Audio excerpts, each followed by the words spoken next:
Good morning, good afternoon, good evening, and welcome to another episode of Voices for Excellence. I am your host, Dr. Michael Connor, CEO and founder of the Agile Evolutionary Group, and of course, the proud host for VFE. And today's guest, yes, we are in our Black Excellence series celebrating Black History Month, and we have none other than someone that I just absolutely adore, look up to his work, specifically his work that he's been underscoring with disruptive innovation, technologies, and AI. I would like to welcome to the Black Excellence Series, Mike Yates. Again, like I said, Mike, he's one of the founding members of Alpha Schools, and then also he is leading Teach for America's Reinvention Lab. So he's a national voice. I've heard Michael speak many, many times, and I will never forget, Mike.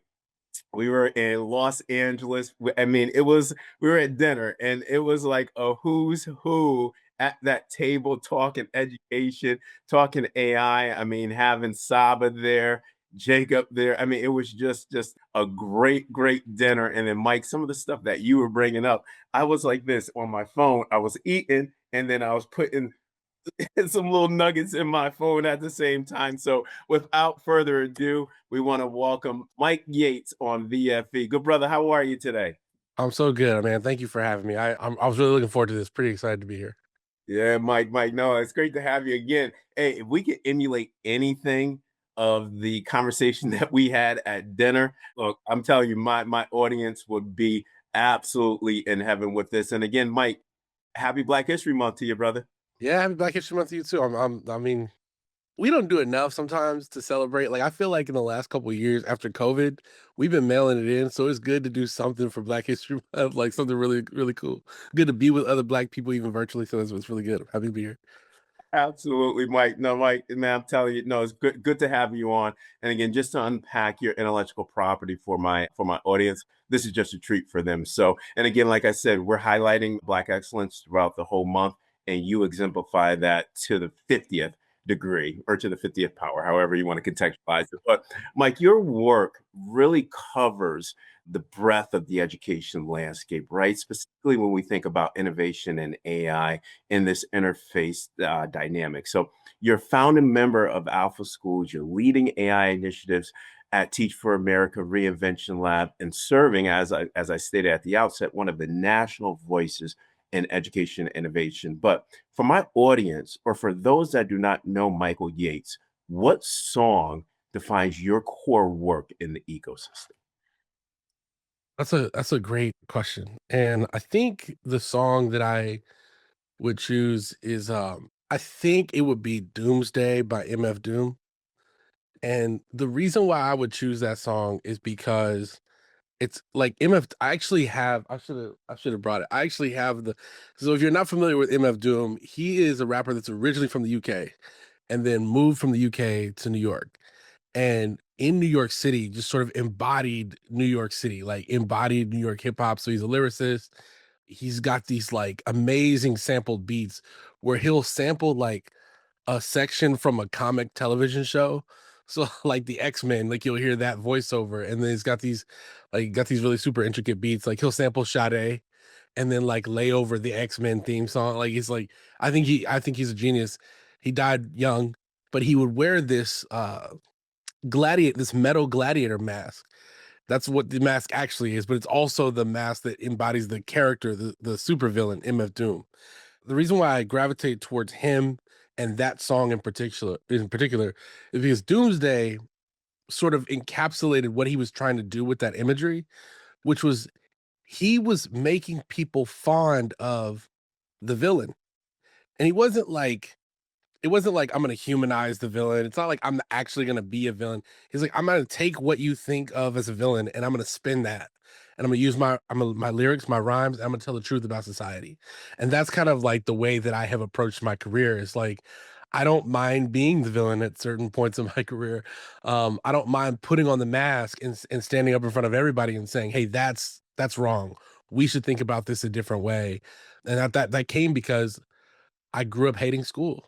Um, I also like to think of myself now as I've become more mature and done this work for longer. When I was young, I used to be obsessed with credit, like getting the credit. It's like people should know that I am brilliant. And now I just don't care so much. And that's why I feel like again, like Doomsday is a deep cut. Like if you know that song, then you are a fan of MF Doom. And that's kind of how I'm starting to think of myself is like I don't need to have the biggest following anymore.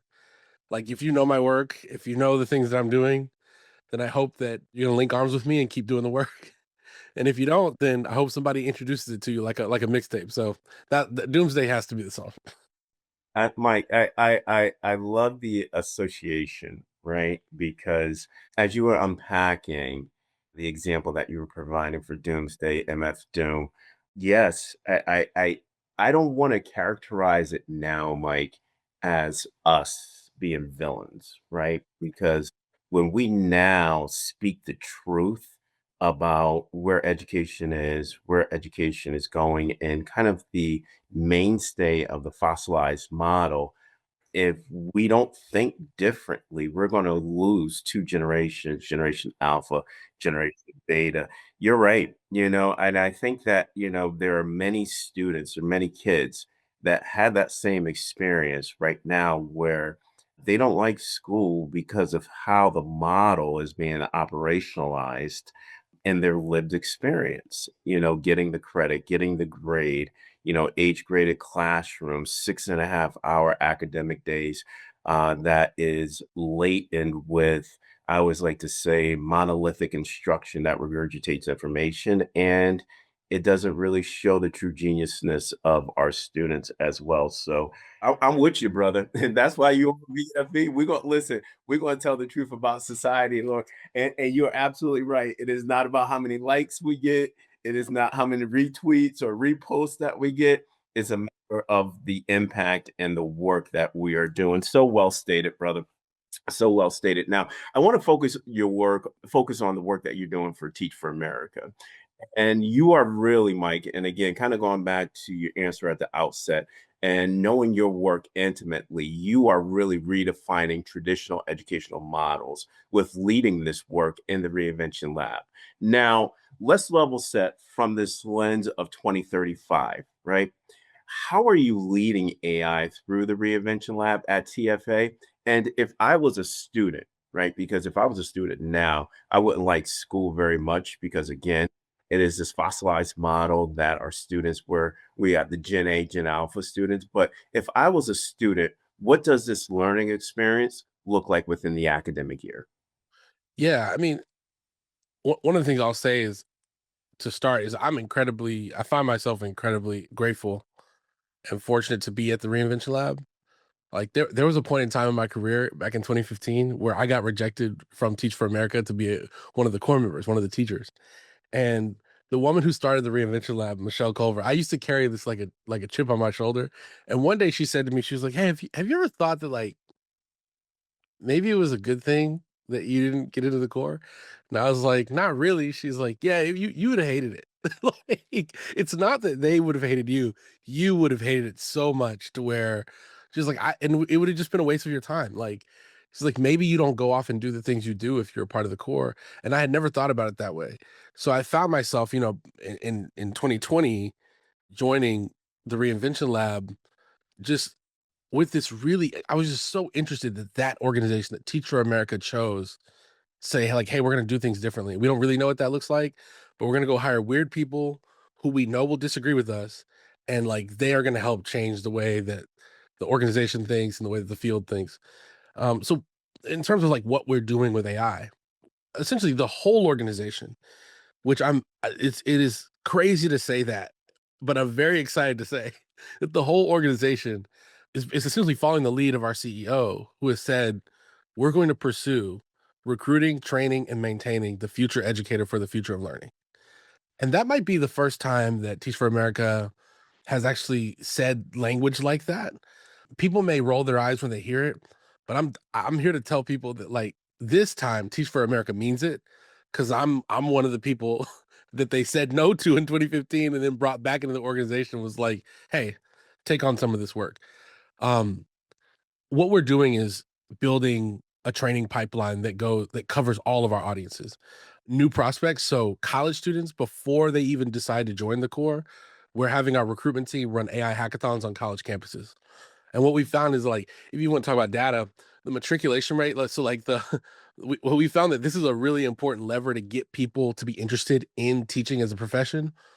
The the conversion rate that they look for typically when they do recruitment events of any kind on college campuses is 3.5% to get into the core or into any other program.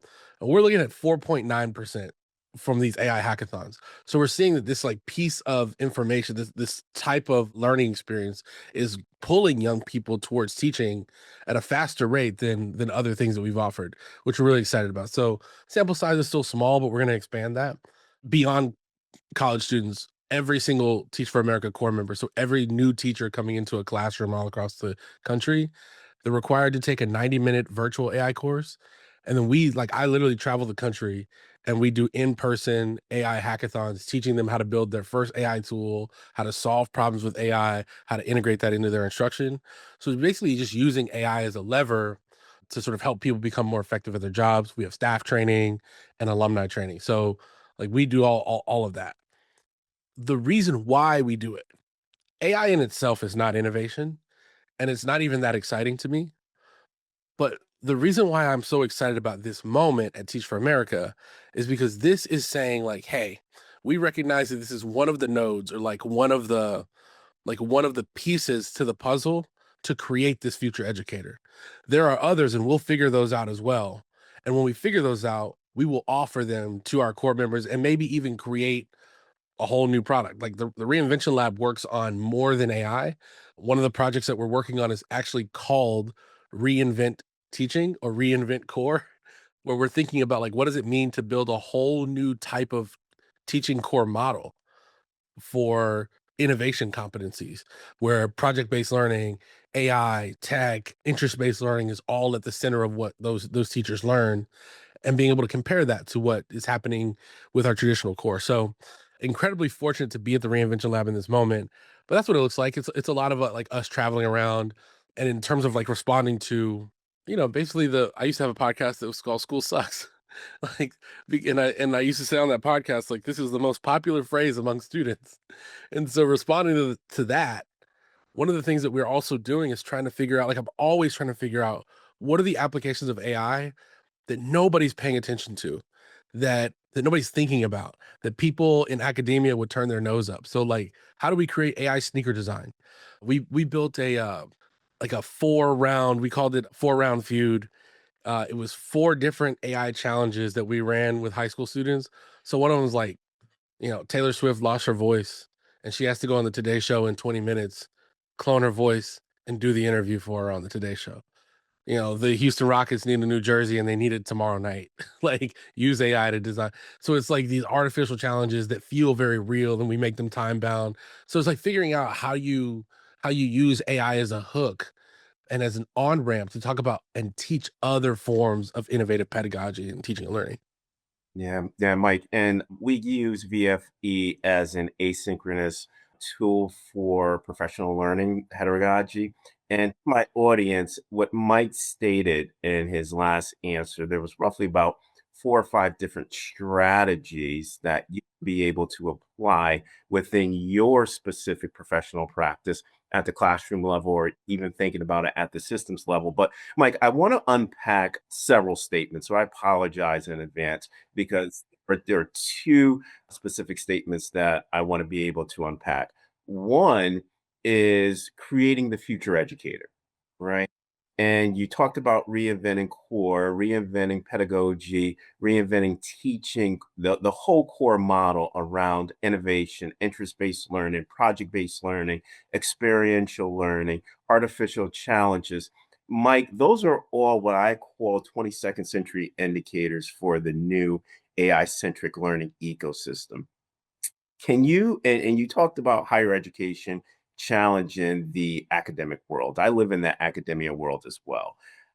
Mike, you're basically essentially redefining the teacher education or the teacher preparation program, that whole model when you're talking about the future educator. Can you unpack that?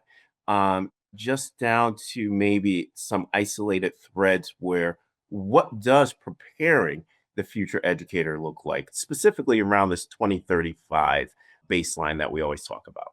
Yeah. So one of the things I'll say, one of the assumptions I lead with when I talk about this is now, I used to have to really prime the pump with people because there was a time where nobody was talking about Alpha School on purpose, which is it's also weird for me to say Alpha School because when we renamed it, so when I started there, that project was called Emergent Academy. It was not called Alpha School, and we actually rebranded it and we just called it Alpha because we didn't want the term school or academy associated with what we were doing. So when I started at Alpha, that process is what I think about a lot. And now that everyone's holding Alpha up and saying, "Look at this," like regardless of if they're upset about it or if they are too excited about it, it is causing people to think differently about what it means to embrace AI, what it means to teach and learn. And I got to live that. I got to live and create that. Like the recruitment process where we were using Facebook ads that were like they looked too good to be true, like the hiring process where we would bring people in for a full day before we even interviewed them. We bring them in and like have them work with students. Like we did all kinds of crazy stuff there, and what I learned is that the most important thing when you're thinking about the future of learning and preparing a teacher for that is actually there's a lot of unlearning that has to be done initially. And we made decisions at Alpha to force the unlearning faster because we didn't have time to wait on people to get comfortable. We needed to sort of sort and select for people that already had the competencies. Like at Alpha, this may make many people listening cringe, but one of the things that we did was every single student was allowed to call adults by their first name. And a lot of teachers in a lot of environments were like, I don't know about that, Mike. I was also when I got there, I was like, listen, I'm a coach. I was a basketball coach.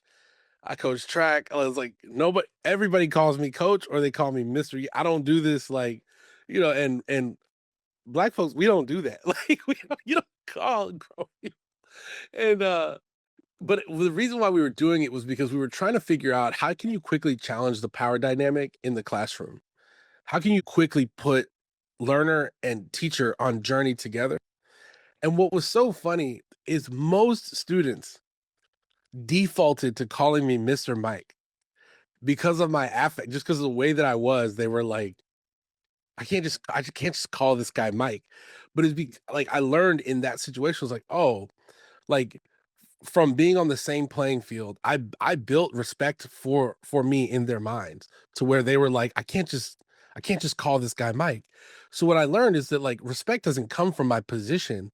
Respect comes from my relationship, which is something that I really always knew because as a basketball coach, like nobody calls you Mr. Coach like it's a basketball, so like I had to learn that from my basketball players and I was able to apply that in that situation. So I think like there's the unlearning, so like taking everything that you think you know about teaching and kind of throwing that out for some time. And then there's the repurposing of what you actually already know. The one thing that does bother me about this conversation in the field is that people act like we've gotten nothing right over the last 100 years. Like there is no part of traditional teaching. Actually, like the let's take like lecture for example. I am a very loud uh opponent of lecture based learning because I did speech and debate competitively in high school and college. I I have like actual trophies to show. Like I was one of the best competitive public speakers in the country at any given time when I was in high school and college. I think that anybody who did that activity could command a room for 45 minutes at a time. I know that I could put them in front of a room with no plan and they could any class, they could command the room. But I don't know that that's true for most Americans. Public speaking is the number one fear in America. And so if that's the case, why should the majority of a class be comprised of making someone do something that's the number one fear in America? They'll just do it poorly. So I say like get rid of all lecture, but it doesn't mean that lecture is you can't throw that all out. In my college experience, One of the greatest lecturers I've ever experienced is a man named James McWilliams from Texas State University. He had this giant 30-foot bamboo stick. He taught this lecture hall full of 300 history students, and I kid you not, nobody was dazed. Like, people came early to get a seat because this guy, it was like going to the movies with this guy. He figured out like how to use lecture to draw us into learning. So it's not that you should ever throw that out. Like that's why I think the second point is really important. Is you should figure out how to repurpose what you already know works. So that whole like, oh, I've got to figure out how to earn the respect of my players. Same thing in a heavily learner centered environment. And I think the big thing number three in terms of like what does it look like to train the future educator for the future of learning is that you have to get really, really comfortable with holding a high bar and a, a high bar with low ego. So as a school leader, most school leaders believe I know exactly what great instruction looks like, and I will make sure that every teacher is doing X, Y, and Z.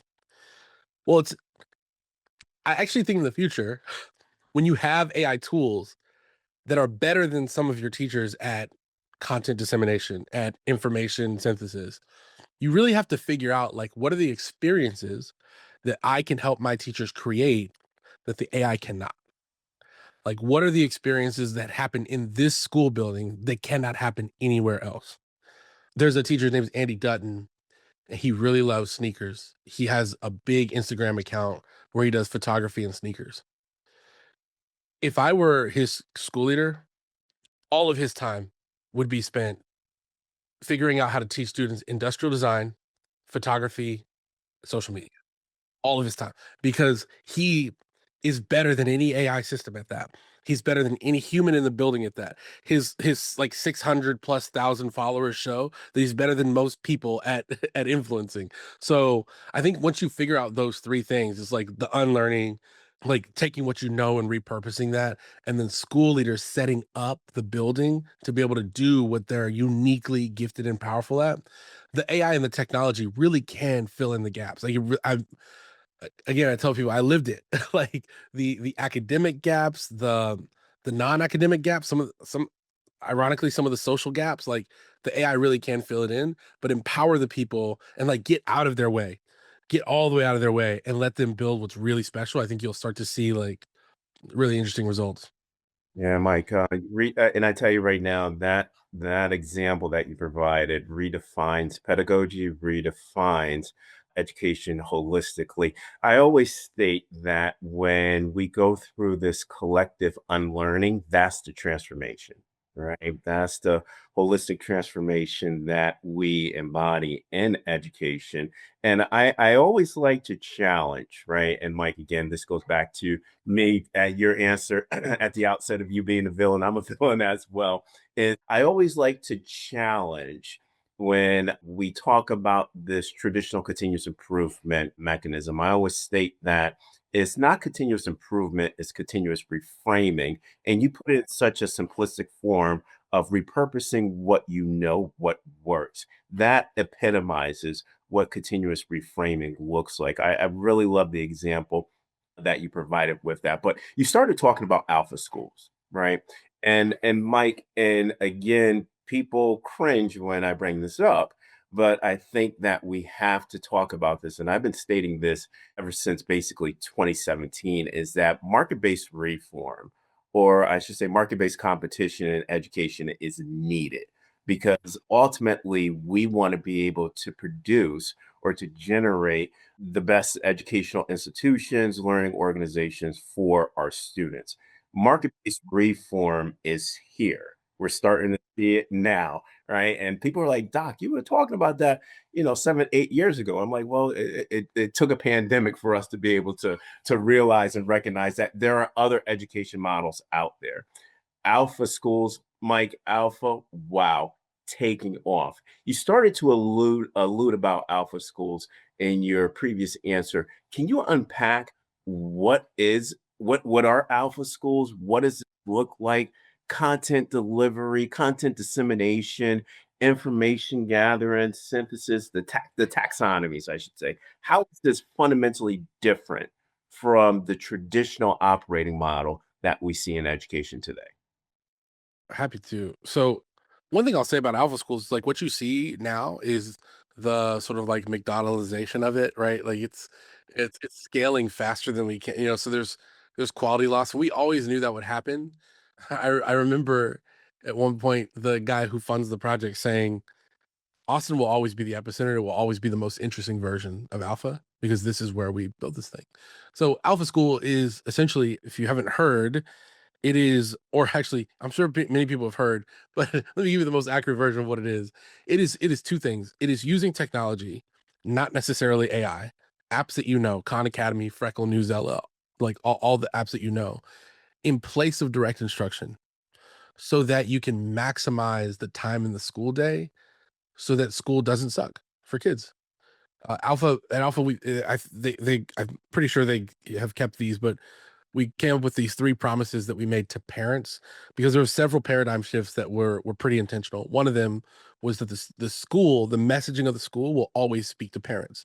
And if you look at most of the advertisements right now, it's not like, "Hey kids, want to join this super cool school model?" No, it's like, "Hey parents, do you want to join Texas Sports Academy for free? Are you a homeschool parent? Here's $10,000 for your elite athlete to come join," right? It's always promises to parents. The three promises to parents is that one, kids will love school. And these promises are in order of importance. So the number one most important promise was that kids would love school. And when I was there, we obsessed over that literally more than anything else. Because the belief was just like they have slides and ping pong tables and chefs at Google, if you love where you spend 6 hours a day, you will likely do better work there. So kids would love school. Sometimes we went overboard with that, I will say. Promise number two is that kids will learn twice as fast.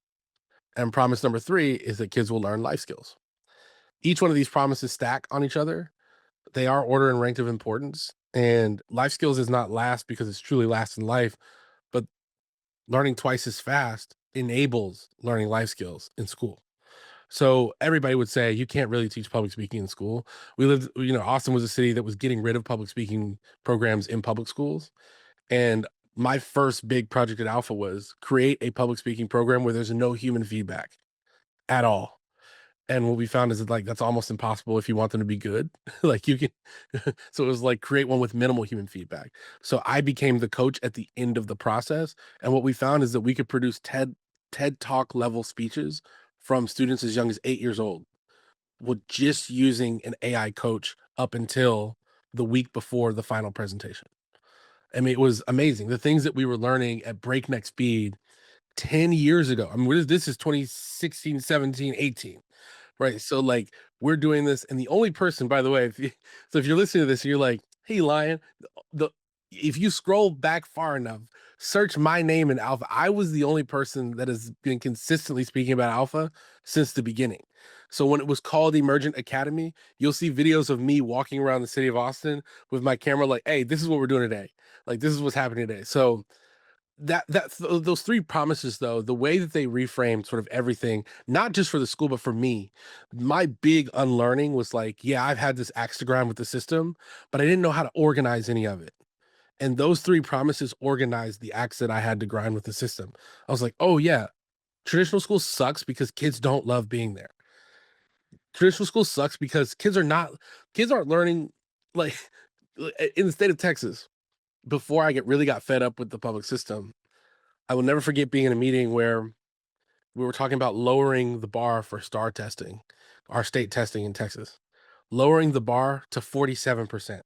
So you had to make a 48% to pass, and and and we still couldn't get enough kids to pass. And I'm like, wow, this is the bar that we're holding for our students. We're saying, just learn a little bit less than half of the info. I'm like, "No, man, like, we can hold a higher bar, we can be more excellent." And, obviously, like, I have bought and sold 4-ish, 5 houses in my lifetime before I was 30 years old, and it was because I had a real estate agent who said to me he was a friend of mine, he was like, "Hey, have you ever thought about buying a house?" And I was like, "I can't buy a house," and he said, "Mike, you can buy a house." He's like, "When I'm done with you, you're basically gonna be your own real estate agent." And He did not lie. He taught me the game over time. And when I think about that experience, I'm like, where was that in school? Why didn't I have that in school? What if we built a place where that was possible? And that's what Alpha is. Like we built a place where it's possible for students to love where they learn, where they can learn academics and truly be great, be in the 99th percentile of the nation, but in half the time. So what we did was in the mornings from 9 a.m. to 11 a.m. And people have to get the traditional school building out of their mind. So from 9 to 11, that's what we call core skills. That's when students got on apps like apps. Or now people would say AI apps, but that's when they get on their learning apps. 25 minutes a day on math, reading, language, and science. So 100 minutes total per day. And when you think about this, don't picture computer lab. Picture WeWork. Everybody in the building, comfortable seating. Sometimes kids are laying on the floor in a group laying, like, and the educators, the guides, we could see the back end of each of these apps. And so our job was never to be really punitive, but it was always to coach and motivate. So if I knew like, oh, this kid's getting on Minecraft during the day, I'm just gonna go sit with them and be like, yo, I'm doing my work, you doing your work. And just the presence of me sitting at the table, he's like, oh, I guess I can't be on Minecraft. Like, or have the conversation with him, like, hey man, look, you got to give me 500 minutes on these apps per week. If you want to take 2 days and do Minecraft all day and then grind at it for 3 days, let's see how that works. He did it, learned that sucked.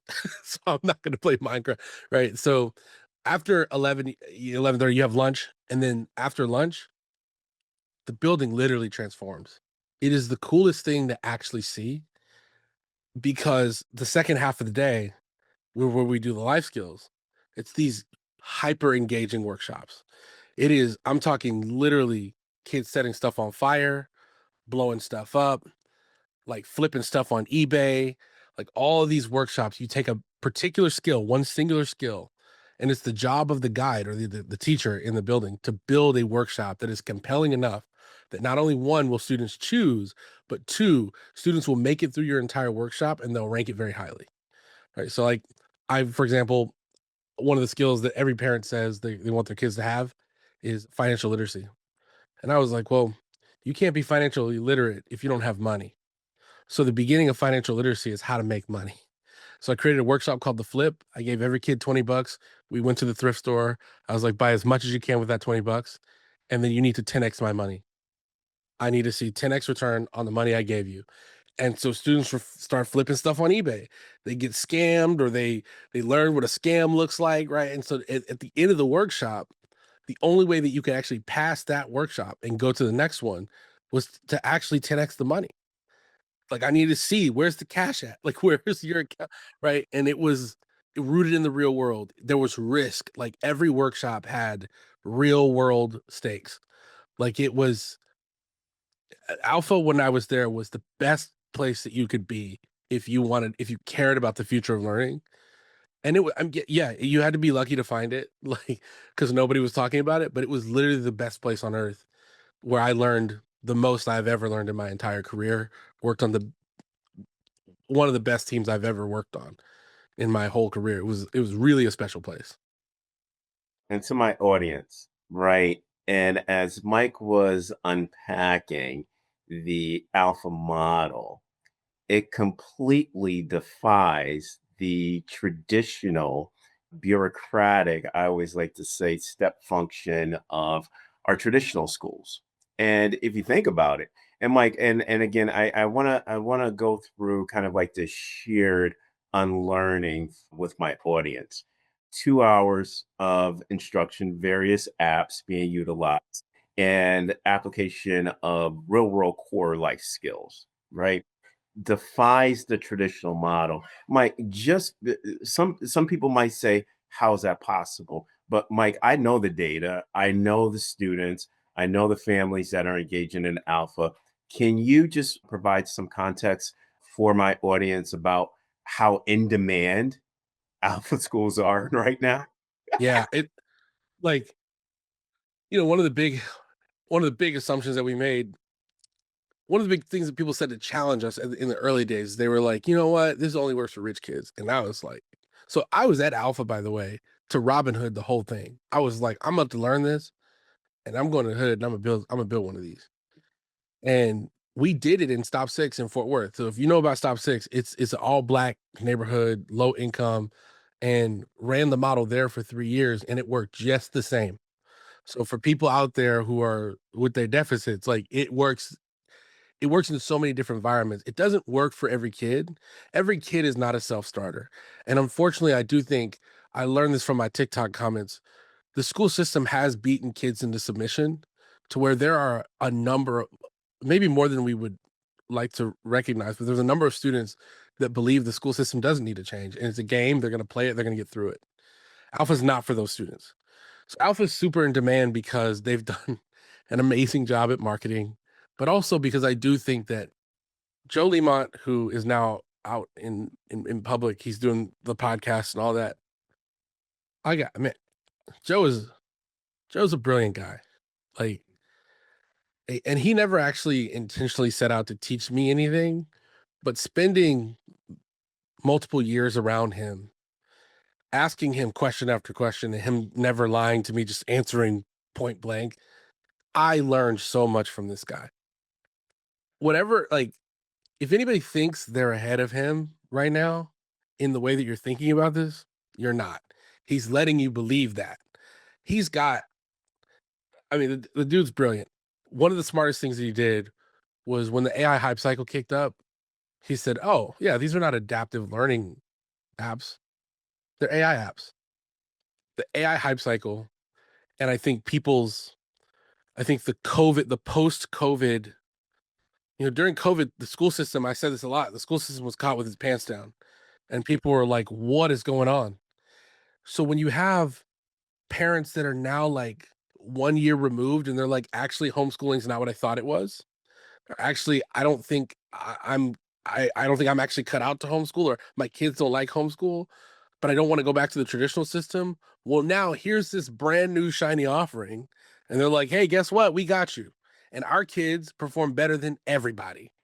Like, yeah, I mean, it's super po you got Linda McMahon showing up, you got kids on the news, like, the popularity of Alpha, I do think, is, like, somewhat hype cycle, but some of it is real, because the thing I used to do the most with people is when people would disagree with me online, I would say, "Hey, if you feel so strongly about it, show up at the front door and I'll walk you through the building." And to their credit, there were like 5 or 6 people that showed up to the building, like from other states. Like they like flew into Austin and came, and we would never turn people away. We'd tour. I'm telling you, I've never had a person come into that building and walk out going, "Yeah, this is all a lie." Like when you see it, it really changes. So any parent that goes into that setting, because like you said, it is so different than the traditional school. It is not this top-down learning system. It really is more of a learning community. Like, parents walk out and they're like, "That is what I want for myself. That's what I want for my child." So I think it's like the hype, but, like, a lot of the hype is warranted. Now, I will say, the wheels are gonna fall off.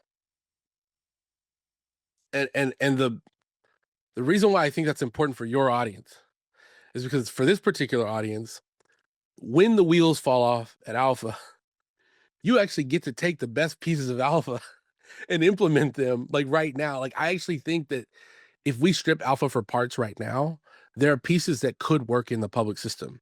Like, that's what I'm dead set on trying to figure out at Teach for America. And I think anybody who has a systems lens, when you think about system change, the thing that I would say is to say, okay, take the pieces of Alpha, take the core skills part, the part where they're on the apps. How do you create that, even a taste of that in a traditional model right now?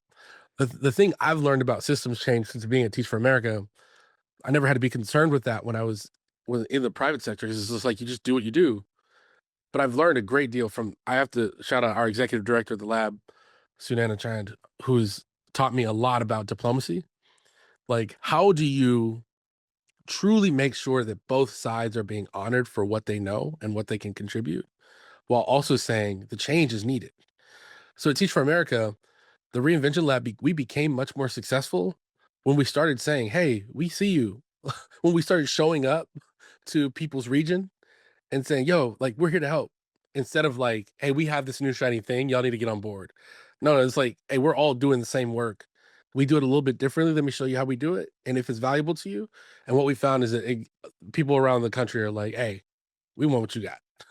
And I think like if you're in charge of systems change, man, like this is the moment. If it's the if it's not the AI part, figure out like how can you create a network of workshops in your school where like they can only work in your school. How can you challenge your educators to say, "Hey, we're going to hold an exceptionally high bar for what you design." Like I never once at Alpha designed something and on the first time they were like, "Yep, good to go." Like, never. I mean, even if I thought I remember I had designed this workshop and I remember thinking to myself, "This is bulletproof. There's no way. This is bulletproof." And I get in the meeting and they're like, "Yeah, I just don't think kids are gonna be interested in this."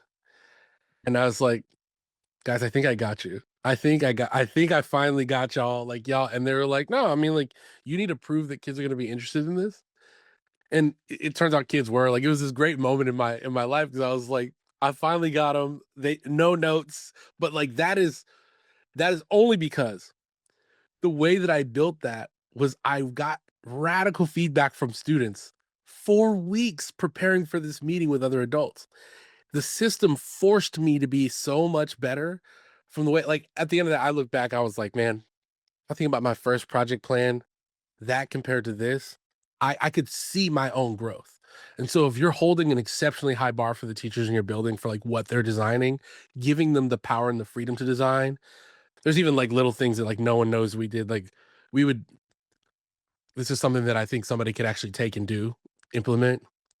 If you want new ideas for new workshops or new classes or new electives, one of the things that they used to do for us is they'd say, "All right, we're gonna lock ourselves into the building until midnight, and we're gonna build 100 projects before midnight." And a lot of people would think, "That sounds crazy." And we said, "That is crazy." And they were like, "No, no, trust us, it's gonna be awesome." So I'm like, "Well, I guess this is my job. I don't wanna get fired, so I will be here until midnight." But it was some of the most fun times that I can remember, because there would be music playing, there was food, there was drinks, so we like, it got to where I looked forward to it. I was like, "Man, we about to have some ideas," like, it would be everybody, no matter what level you taught, everybody would be there. So you'd be like, "Hey, if I'm building this, how does that stack with what you're doing with our 8 and 9-year-olds?" And all of a sudden, you had this, like, bulletproof suite of projects where, like, I knew that from a public speaking perspective, kids who are 8 and 9 years old, they were learning to do magic workshops, and that fed into my poetry and storytelling, which fed into the TED Talk thing. Like we're able to plan it. So obviously you don't have to go that extreme. We were very extreme with everything we did.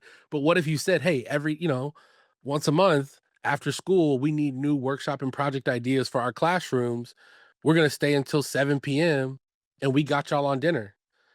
Like, we'll dinner, music, whatever, and then everybody who stays to the end, give them a gift card to go get some lunch or something, right? Like, you would change the culture in your school if you start doing things like that that are out of the box. Wow, Mike, that to my audience, that was a great example of what I call disruptive innovation, right? In my framework or my conceptual model, Mike, I always talk about this coherence process, three serial disruption.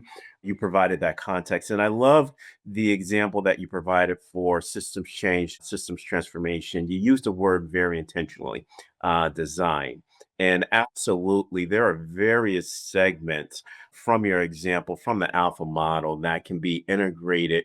I like to say, with some intentional ambidextrous type of design where there will be tension, right? Because you're challenging some of the traditional nodes within the instructional model. But again, those variants and segments that you highlighted are critical. Yes, absolutely. Using various applications, AI apps, into the actual model, the challenge direct instruction. When you think about specific workshops, absolutely move away from traditional learning to demonstrate mastery, where now the workshops are there. And what I loved about your design approach was you crowdsourced it, right? Cross-based innovation and getting it from the students. I think that one thing that you always talked about, or you talked about previously, is the intentionality around the unlearning.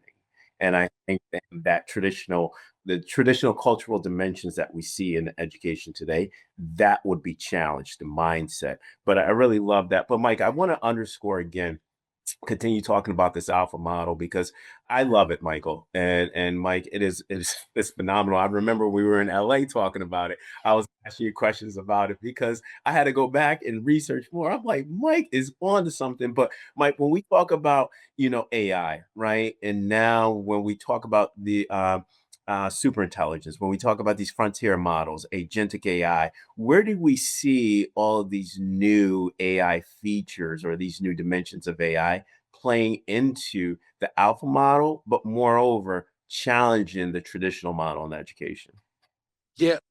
So part of the way I'll answer that is what I find so cool about this and what I love about talking to you is like we actually have a very similar set of ideas and we see the world very similarly. It's been so interesting because you're like, hey, when you said this, like I've got this framework. This is how I and that's why I can say like school leaders and systems leaders, stay attached to Mike Connor because you have the frameworks that fit with like I don't have the way to say it to people who think about systems change. And that's the example of the community that we need is a person who's like, hey, I got this idea. And you're like, well, I've been thinking about this for a long time. Here's how I've turned your idea into a framework that people can use. That is how we move this. Like that's the system. That's how we change it. I think in terms of like all the advanced AI technology, one of the things that like I really think there's really two things to consider. One of them is that you have to find the reason why I intentionally use the word design so much these days is because I actually think like a group of students asked me this earlier. I actually think that the position of designer, product designer, any kind of designer becomes infinitely more important in a world where AI can do so much because now it's a matter of like how do I have a person who is hyper talented with bright ideas and how do I give them the tools around them to make those ideas come to life?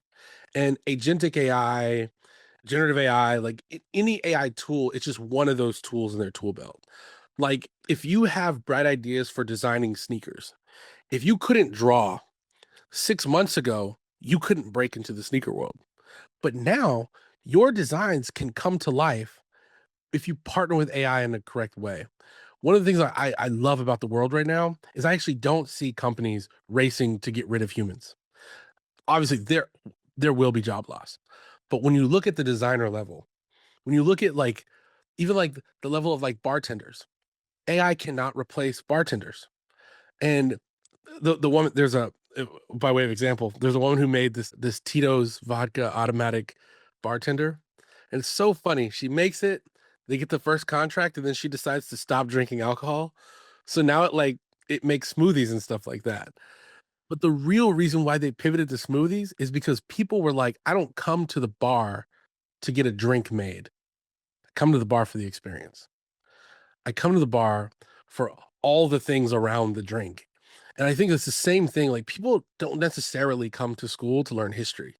If you really talk to parents, you really talk to students. Like one of the things that we learned at Alpha, our biggest competitor. You talked about like sort of like market forces earlier in school. The biggest thing that we were concerned with was sports. As soon as you had a kid that was locked in the city of Austin, in Texas, football is everything. In Austin, there's 2 programs, there's Westlake and there's Lake Travis, and those football coaches both make more than the president. Like, they are huge programs. They had more of a gravitational pull away from us than anything else. It was the theater program, it was prom, it was all these things that sort of floated around the school model, and so I think that's kind of the way that humans operate, it's never the one thing. So I think, like, if you find the right person who's creative enough and you empower them enough and you sort of like let them lead their work enough and then you surround them with the right AI tools, it really is about, I don't like the term augmented human, but like it really is that. It's like using the technology to augment the work. And when I think about alpha, when I think about what we do at the Reinvention Lab, that is where we really get it right. At the Reinvention Lab at Teach for America, and man, we made these 2 hires. When they came on, I was like, "Man, this is it. Like, we got the squad now. Like, we got the heavy hitters, and they are all everybody on the team, which is why I love all these people. Everybody on the team could literally sit in a room by themselves, and using the right amount of tools, they can design a new project, new system, new school model, new whatever, alone if they needed to. And I really do think when we're thinking about the future of school, the future of teaching, the future of learning, a lot of that, like a lot of that is important. Students will. I don't see a world where students are walking into buildings and there's no teachers. I don't see that. I don't see a world where students learn everything they need to know from an AI companion. I just don't. I mean, it's like people want to be together. People want to be in community. And I'm telling you, like in 2018, we built an AI teaching assistant called CoachBot. The kids hated it. It was terrible. They hate it. They hate Conmigo, but I think the world that you can create when there's a talented person in the middle and the tools surround them to make them better at whatever it is they're doing, that is where the sauce is. Absolutely. And Mike, what I appreciate about your answer is that you have this equilibrium where you're empowering the learner, empowering the designer. And I'm using that word intentionally because I always said that lesson plans, when teacher says we're creating our lesson plans, I'm like, that's static, right? And I was like, but if you're intentionally designing for students, you're being intentional with that. But I love the empowerment that you're focusing on, and then the right tools, right? And Mike, and I think we had this conversation before, right? Is that I see a lot of this AI adoption without strategic intent.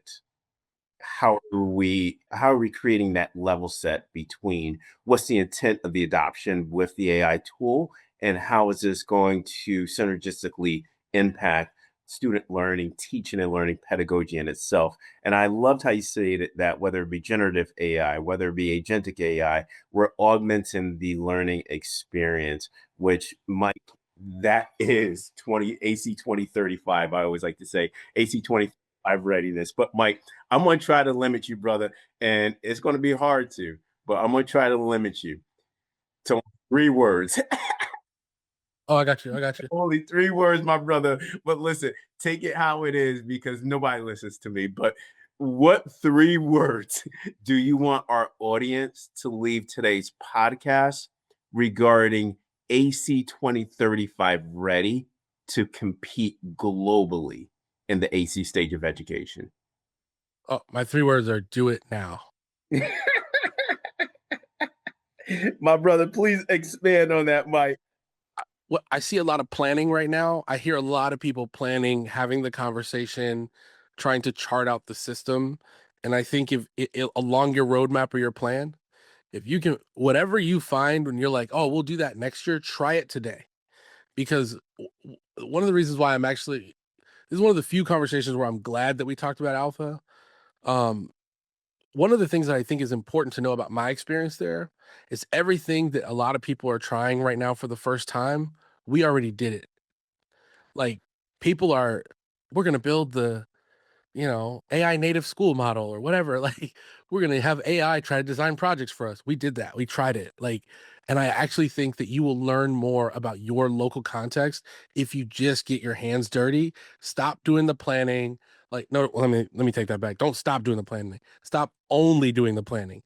There's got to be a balance of like planning, trying, planning, trying.